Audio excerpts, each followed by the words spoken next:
English by the Nature Method by Arthur M. Jensen. Brought to you by Ayan Academy. Chapter 48 English Newspapers. Storm. While I know a great deal about the things that happen in my own country, I am afraid that I don't know very much about events that happen in other countries. So I think that in the future I had better read an English newspaper every day. In that way, I should also get to know more about what the English think about things. I should learn the opinions of the English. I am sure that one of the best ways to learn the opinions of a foreign nation is to read the newspapers of the country. Living in England, as I do now, I think I ought to know more about the nation. I think it's almost my duty to learn all that I can about the English. You don't really mean what you say, do you? Asked Marshall. You cannot be serious. You must be saying this just in fun. No, not in fun. I am serious, all right. I mean just what I say, replied Storm. It is very pleasant, said Marshall, to hear that you take such an interest in us, but I think that you are putting it too strongly when you say that you ought to know all about us, just because you live here for a few months. If I had a chance of living in your country, I don't think I should look upon it as my duty to make a study of the people and the conditions under which they live, although, on the other hand, I might be glad to learn a few things about them. You will find, Storm, that all nations know much more about themselves than about each other. We might say that this is international, for it is to be seen in every country. But if you do take such a great interest in the English, it would be a good idea for you to read an English paper in future, both while you are staying in England and when you return to your own country. Storm. I have heard the names of quite a number of English papers, but it is hard for me to remember them, because I have such a bad memory for foreign names. Marshall. While working at the office, I have not found your memory so poor. I've sometimes been quite surprised at the things you can remember. It is always difficult, however, to remember a lot of foreign names. Storm, you English seem to read a great number of papers. Many of the men at the office sometimes buy 2 or 3 papers a day. Is that because they're so interested in the latest news? Marshall, not always. In most cases, it is on account of their interest in sport. The evening papers usually have several pages, and in most cases, only 2 or 3 of the pages have news. On the rest, there are reports of big events in sport. But there is a limit to the number of papers one can comfortably read. So I'm sure that the people who buy so many papers on days when a horse race, a bicycle race, or a big football match takes place only read a few words on each page. I don't care much about the many pages of sport, myself. I'm more interested in the rest of the paper. There is one thing particularly that I always read.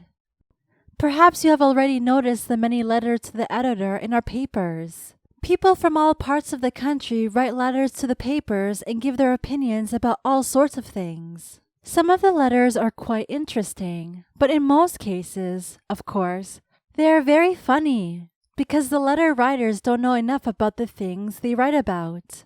However, people in England have been doing this for so long that it has become almost an English institution.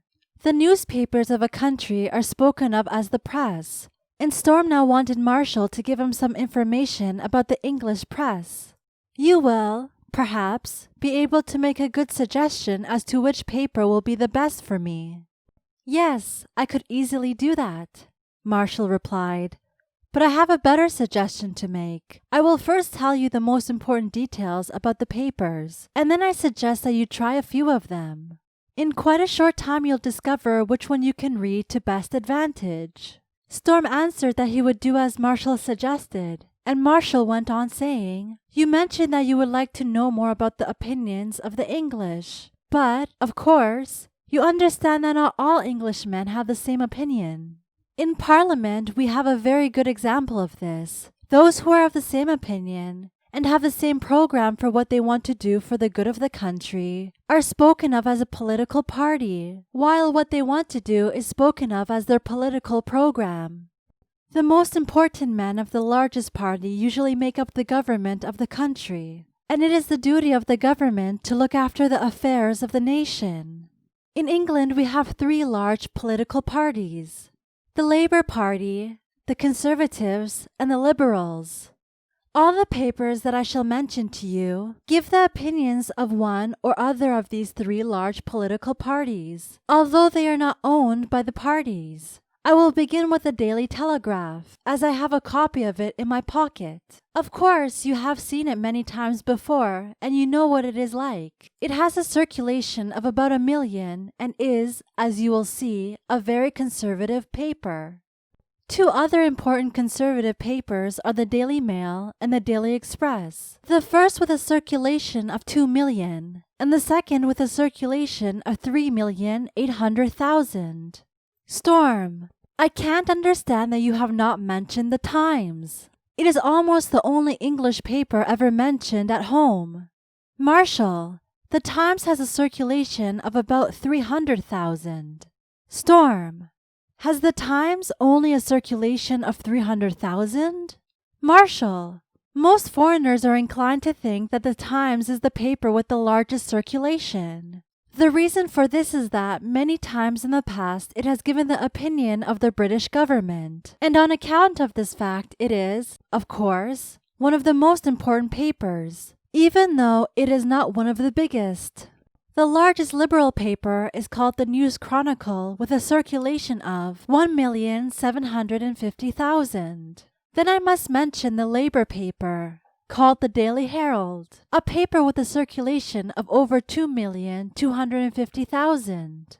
In 1918, it was a small paper with a circulation of only 100,000, but its growth has been so rapid that already, in 1939, its circulation had increased to 20 times as much.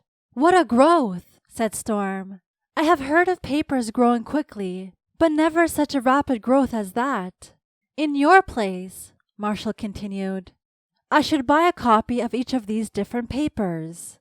It is best for you to decide for yourself which one you are going to read. In all the papers I've mentioned, you'll find long articles about home affairs and about foreign affairs as well. I haven't said anything about the evening papers, as I don't think they will interest you. They are almost full of articles about sport. Storm, I am inclined to think you are right. I shall keep to the morning papers and buy a copy of each of those you have suggested. Marshall then told Storm that with 1 or 2 exceptions, all the big papers are printed both in London and in some towns in the north of England at the same time. It is a good idea to print the papers in 2 places. A man in the north of England is then able to get a copy of his paper just as quickly as a man in London, he said. Storm, I think that is a good thing.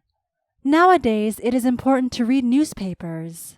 Yes, it is one of the ways in which people, if they take things seriously, may learn more and so continue their education after they have left school. Books, of course, are a great help to people who wish to educate themselves, but newspapers can do quite a lot.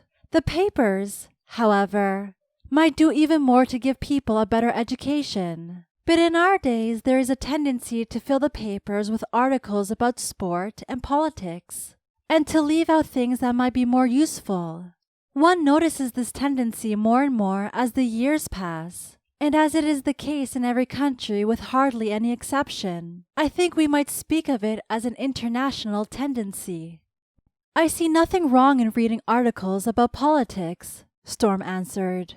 In a country where the people take part in the government of their country and any man may become a member of parliament, the more people know about politics, the better, in my opinion.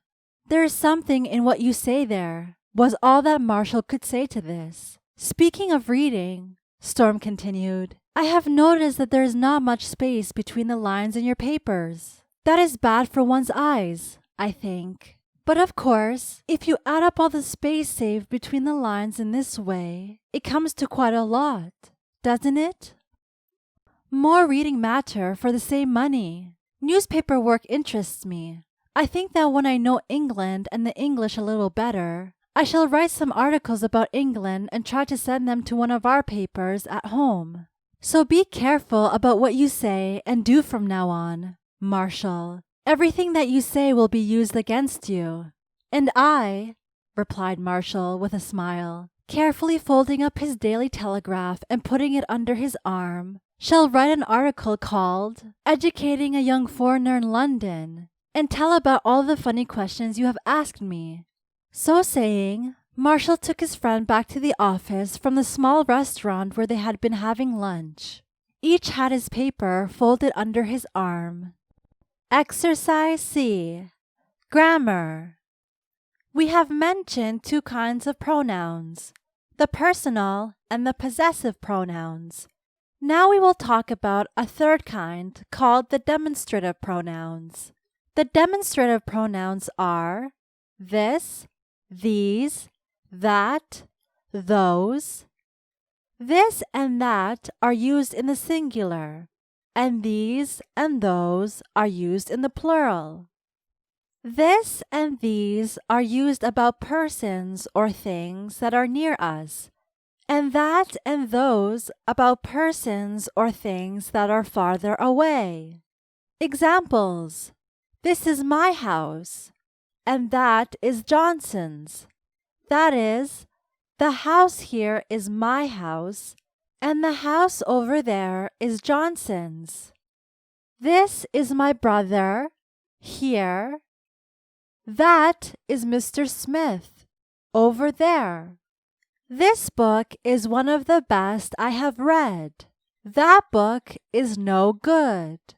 This evening, today, I have come home early. That evening, some days ago, I came home very late. These shoes are very expensive, but those are cheaper.